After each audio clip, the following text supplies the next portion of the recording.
मैं सुभाष तमोली, बसपा अम्बेडकर पार्टी चंडीगढ़ का प्रदेश अध्यक्ष।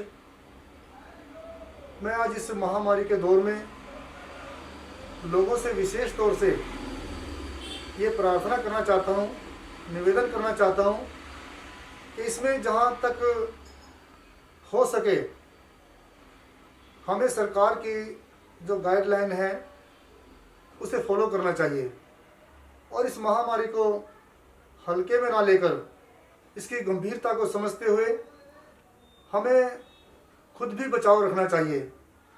जैसे कि सरकार की गाइडलाइन है कि हमें मास्क लगा कर रखना चाहिए।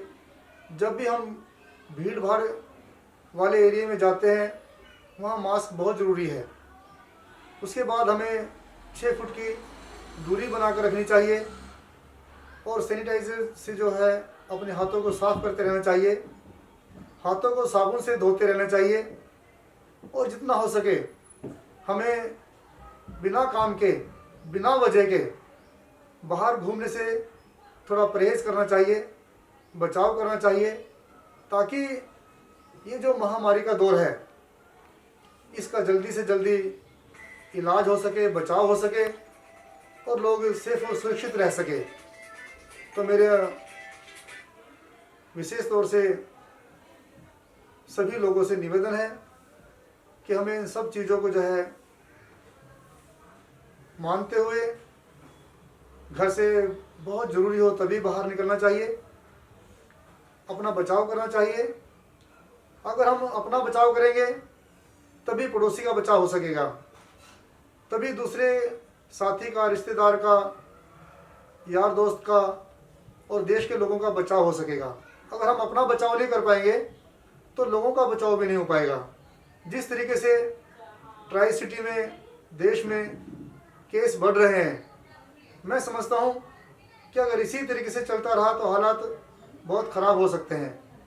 तो इसमें जो है सरकार के साथ साथ हमें लोगों को भी सरकार का सहयोग करना चाहिए और इसमें थोड़े दिनों की बात है, थोड़ी परेशानियाँ आएगी ज़रूर।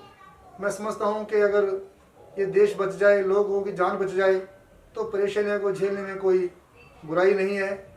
हमें इन परेशानियों को झेलते हुए इस देश से, देश दुनिया से इस बीमारी को ख़त्म करना है। ये तभी हो पाएगा जब हम सभी चीज़ों का जो है सही ढंग से इस्तेमाल करके अपना बचाव करें, लोगों का बचाव करें। और मैं देखता हूँ कि लोग चलते फिरते भी, ये बात कई बार मैंने लोगों को टोका है, कई बार चलते हुए लोग खांसते रहते हैं, मास्क नहीं होता और चलते हुए घरों के सामने, दूसरों घरों के सामने, सड़कों पर थूकते रहते हैं। ये बात बहुत बुरी लगती है। ऐसे लोगों को जो है बचाव रखना चाहिए।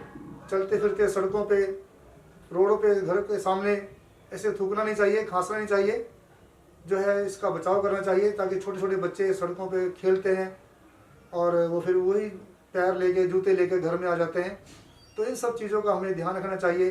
चाहे हम लोग पार्कों में घूमते हैं, पार्कों में भी बहुत सारे लोग ऐसे देखे मैंने जो चलते चलते थूक देते हैं इधर उधर। ये भी नहीं करना चाहिए। हमें बहुत सारी बातों को सीखने की ज़रूरत है ताकि आने वाला समय जो है एक स्वस्थ भरा जीवन हो, लोग स्वस्थ रहे, तंदुरुस्त रहे। इसी के साथ मेरी कामना है लोगों से कि अपना ध्यान रखें और ये जो समय है ये निकल जाएगा, मगर इसमें धैर्य रखें, विश्वास रखें कि जल्द से जल्द इस देश से इस महामारी का खात्मा होगा। मगर हमें सरकार का सहयोग करना चाहिए, अपना खुद का जो है विश्वास और भरोसा बनाकर रखना चाहिए। हर चीज़ का पालन हमें करना चाहिए। और मैं ज़्यादा ना कहता है, सभी का धन्यवाद करूँगा। सरकार अगर हमें ये भी कहती है कि हमें जिस तरीके से सरकार बता रही है कि रोज़ केस बढ़ रहे हैं, रोज़ ज़्यादा से ज़्यादा केस आ रहे हैं टेस्टिंग में, तो सरकार को अगर इस चीज़ को रोकने के लिए अगर पूर्ण रूप से लॉकडाउन लगाने की ज़रूरत पड़े तो सरकार को लोगों को बचाने के लिए ये फैसला भी जल्द से जल्द ले लेना चाहिए। क्योंकि बहुत सारी बातें सरकार बोल रही है कि हम विचार कर रहे हैं, हम मीटिंग कर रहे हैं, हम लोगों की राय ले रहे हैं। इससे हर दिन केस बढ़ते जा रहे हैं। मैं समझता हूँ कि सरकार को देश हित में, लोगों के हित में कठोर फैसला लेकर जल्द से जल्द इस महामारी को काबू करना चाहिए ताकि लोग, देश सुरक्षित रह सके, सही सलामत रह सके। जय हिंद।